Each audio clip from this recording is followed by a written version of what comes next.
Hey there. I offer this podcast freely. Your support really makes a difference.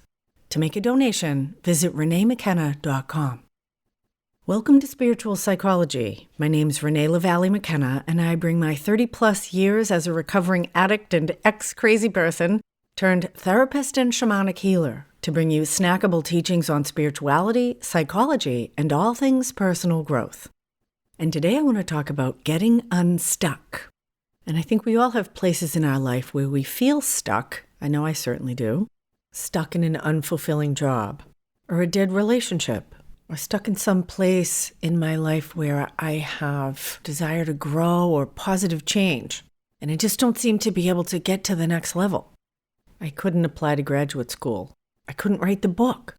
I couldn't create artwork, find fulfilling work, or a satisfying, loving relationship. And many times in my life, I felt like I was at the mercy of fate. But as I have grown in my still limited understanding of what's actually happening here in Middle Earth, I do believe that there is nothing in our psychic space without our permission on some level. That we do have free will. And perhaps beyond that, we are actually co-creators of our own reality with the 1,000 million choices that we make throughout our life. And the more conscious we become, the more intentional about what we really want, the more the ideas of fate, particularly where I feel victimized or unfulfilled by it, seem to determine what happens in my life, and the more internal power or agency I'm able to hold to participate in the flow and direction and experience of my life. Neil Donald Walsh wrote a series of self-help or spiritual books in the 90s, Conversations with God.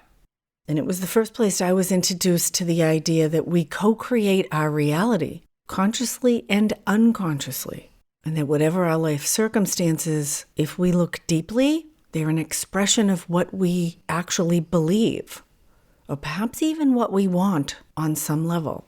And so when we want something, or think we want something, but we feel stuck in some way, or lots of ways, and unable to attain it, it actually points to an inner conflict. That there's part of us that desires something and another part of us that's resisting it at the same time. And the purpose of most good spiritual and personal growth work is to allow us to access and heal and transform those inner conflicts, which are usually quite unconscious. And the more unconscious something is, the more it will seem to happen to us. And the more we can take responsibility for the experiences and situations in our life, the more power we have to change or redirect what's happening. I've started rereading some of the teachings from A Course in Miracles, which is pretty deep and amazing work that came through the inner dictation to Helen Schucman in the 1970s. And the underlying premise of A Course in Miracles is that the greatest miracle is the act of simply gaining a full awareness of love's presence in a person's life, and that awareness is transformative. And A Course in Miracles says, nothing is difficult that is wholly desired. That in any situation in which you are uncertain, the first thing to consider, very simply, is what do I want to come of this? What is it for? And the clarification of that goal belongs at the beginning, for it is this which will determine the outcome. That doubt is the result of conflicting wishes. Be sure of what you want, and doubt becomes impossible, because nothing is difficult that is wholly desired. As Stephen Covey says in The 7 Habits of Highly Successful People, another one of my favorite life-changing books, begin with the end in mind. Singleness of purpose, what I've come to call integrity, when my thoughts and my feelings and my behavior are all in alignment, it absolutely creates positive change in my life. So how do we work with this? How do we make the unconscious conscious when we feel stuck and it seems to be some external things in the universe pushing against us? Or even our own internal resistance that we don't understand? I think back for myself, I was always longing for a loving, intimate relationship. And I kept ending up with liars, cheats, active addicts, and married men. Not a coincidence. as I began to learn to look within myself through therapy, through journaling, through inner journey work, there was an incongruity that was unavoidable. I wanted people to treat me in a way that I was unwilling to treat them. I wanted to find a loving, committed, emotionally available partner.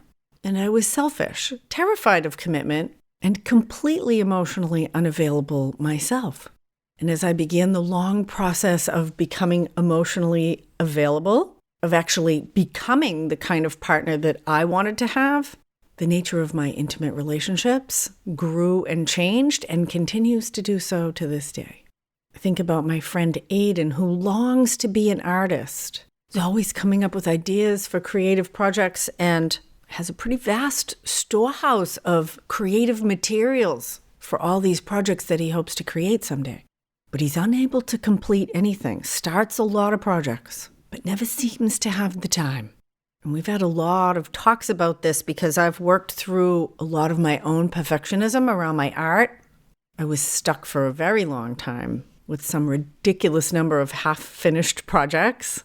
And in a recent conversation, we actually got pretty clear that he's stuck in this fear of success, fear of failure dynamic. That he has some ego idea that he could be a great artist. And there's another part of him that's equally afraid that he's not that good and maybe mediocre. And he's so afraid of being mediocre that he's unwilling to produce and find out what is actually there.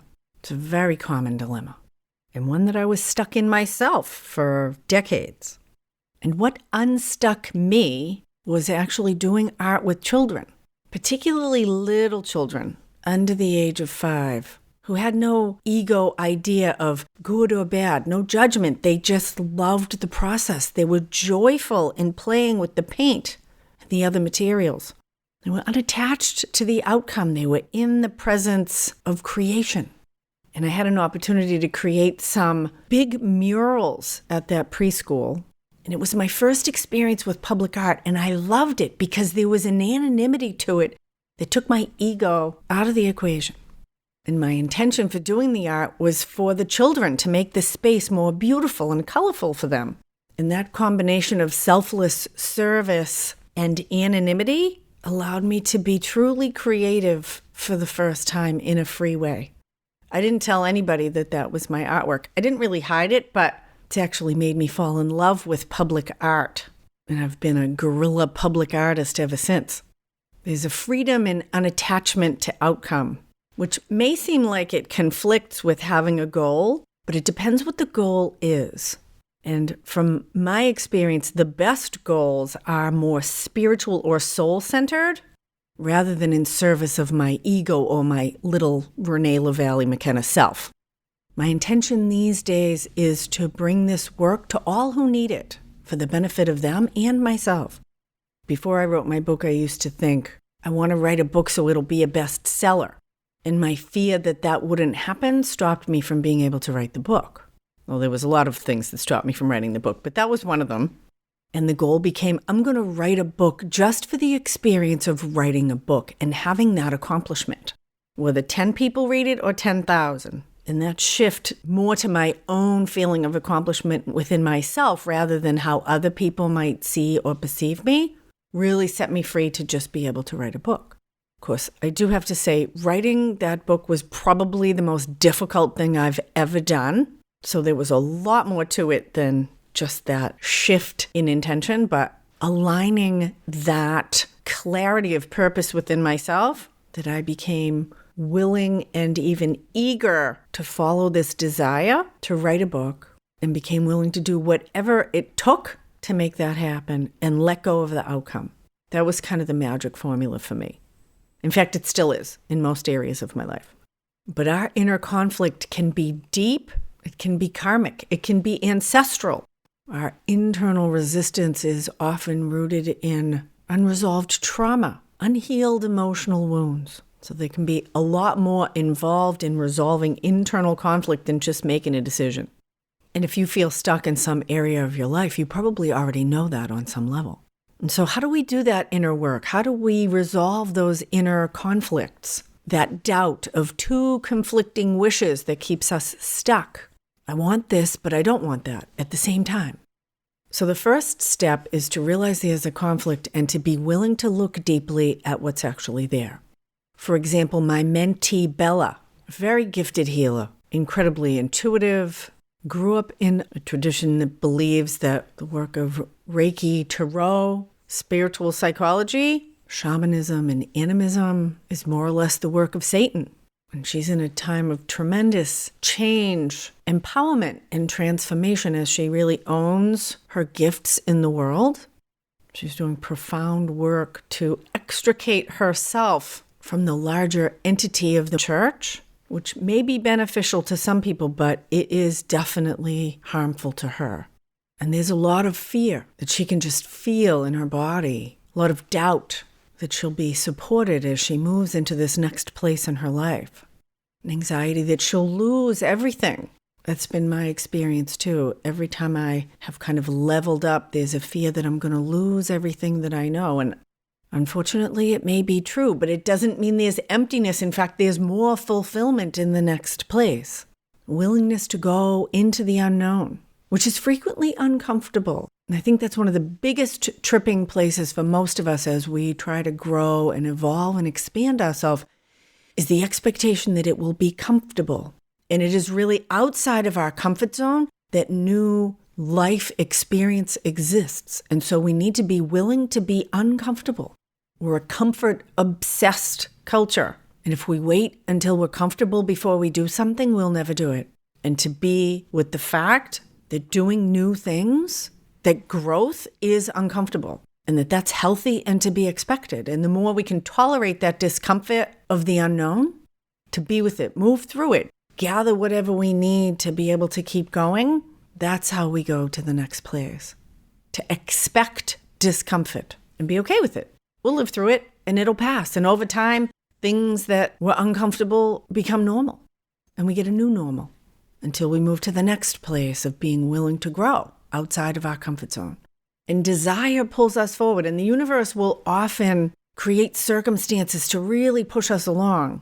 I know for me, more than once, I've fallen deeply in love with someone who dragged me out of a pit and allowed me to get to the next place I couldn't see because I needed that supercharge of love energy or sexual desire to pull me forward. We are not in this alone. The universe wants to support us in our growth and evolution. And so we recently did some work on this fear that Bella has that's in conflict with her desire to really be of service as a healer in the world.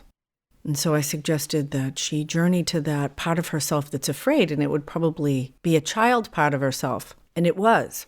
But it was a child part of herself in a past life at the time of the witch trials, when natural healers were persecuted and publicly tortured and executed. And the child in that lifetime carried these same gifts and knew that it was worth her life to express them in the world. And so she suppressed them out of terror and survival.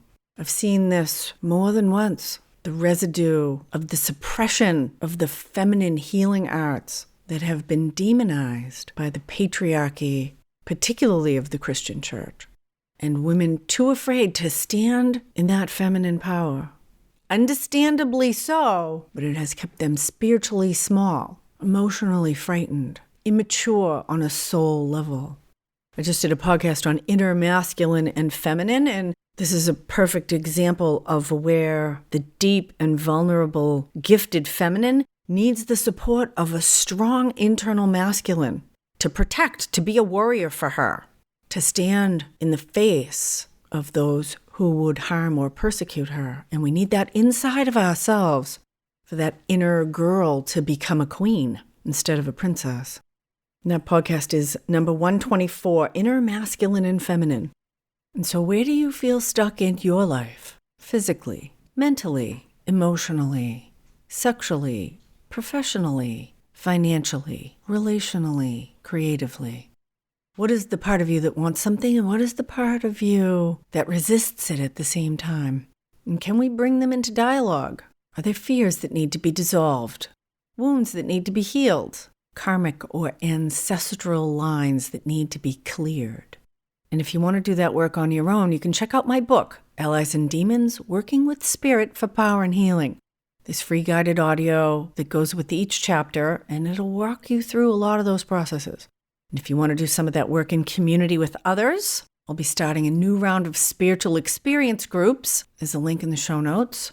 And if you want some more intensive one-on-one help, shoot me an email, info@reneemckenna.com. You can see if a block of spiritual psychology work might be helpful for you. Thank you so much for listening. Deep gratitude to my supporters on Patreon. And if you like this podcast, consider 5 stars on Spotify or a good review on iTunes. I'm doing a series of Instagram lives with Asha, who's in Bali, on leaving addiction behind. Both of us ex-addicts who are dedicating our life to helping others grow and experience the healing we have. You can see the replays on my Instagram @ReneeLaValley-McKenna, or join us live at 6 a.m. Pacific the next few Tuesdays as we talk about leaving addiction behind. I'm also doing a series of free workshops on Insight Timer, and most Wednesdays at 12:30 Pacific, you can join me for healing trauma. On my Insight Timer profile, there's a link to that in the show notes. Blessings on your path until we meet again. This is Renee LaValley-McKenna for Spiritual Psychology.